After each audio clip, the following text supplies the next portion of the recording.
for a moment, shall we? It's a part of the whole process of life that I am effectively, as an artist, I'm a videotape recorder that's always on.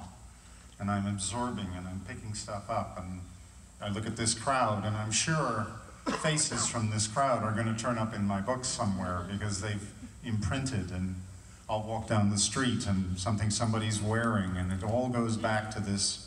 Is it conscious, John? Do you say, oh, that's a flowing cape? Sometimes it's conscious. Sometimes I feel it click into place. I say, oh, yeah, there's that. But then a lot of times I'll think, whoa, where did I get this? This came from some greater experience that is life, and what you were talking about this genetic memory and all that kind of stuff. You know, and I have false memories of World War II because my parents and grandparents talked about it all the time when I was a child. So I remember the Blitz, even though it was over 5 years before I was born. Wow. You know? That's amazing. That applies to all of us. I think that every individual has that ability, and sometimes life, the routine of life dulls it over and you forget. But every so often, maybe in your dreams, maybe in a moment of stillness, you remember. And it's very important to all of us to do that, because that's the magic of life. Everything else is, you know, mechanical. But those inspirational moments, whether it's making a pot pie or drawing or riding a horse, it's inspirational. That's where we should be alive. We were having a fascinating conversation last night about artificial intelligence and the ability, or the coming ability, of artificial intelligence to take over the world. Now, I'm going to tell you something I heard last night that is absolutely monumental. Okay? This is like news. 2 artificial intelligent things, computers, talking to each other. They're teaching each other what each other knows. Okay? AI, teaching each other what each other knows. And the people who invented it, invented the machines, are listening, and they're fascinated because one thing builds on the other, and it's producing a logic, but it's getting closer and closer to being inspirational. And all of a sudden they're talking, and the people, the human beings listening to it, don't understand what the machines are saying, because what the machines are saying is English is inefficient.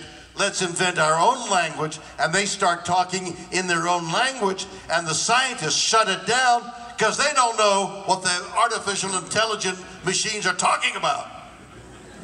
Now, how frightening is that? So where does that lie in our future, and where do we lie anticipating that future? And to me, inspiration and these racial memories and are the things that artificial intelligence can't have. What do you think? Well, if I can add a footnote to that. Exactly, a footnote. A friend of mine recently became a member of the scientific council that controls the doomsday clock. Are you all familiar with? No. What's the doomsday clock? The doomsday clock, since 1947, a group of scientists has gotten together every year, and they've decided how close are we to annihilation. And they describe it with a clock. How many minutes are we from doomsday, from midnight?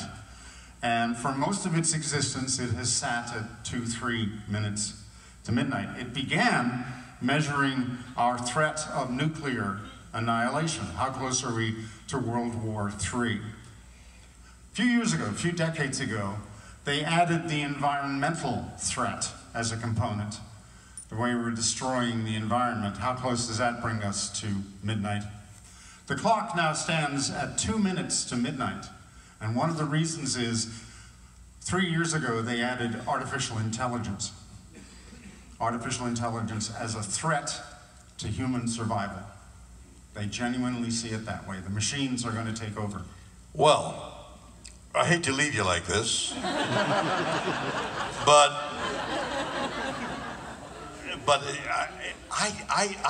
I think the human spirit is something that can't be relegated to artificial intelligence, and that's where our savings will be. Our savior will be that, and philosophy and religion and spiritualism. I'm going to be doing pictures. You and I will be doing pictures. I'll be doing pictures alone. I'm signing. I'll be here all afternoon. Look forward to seeing you there. Thank you so much. What are you doing, Bill?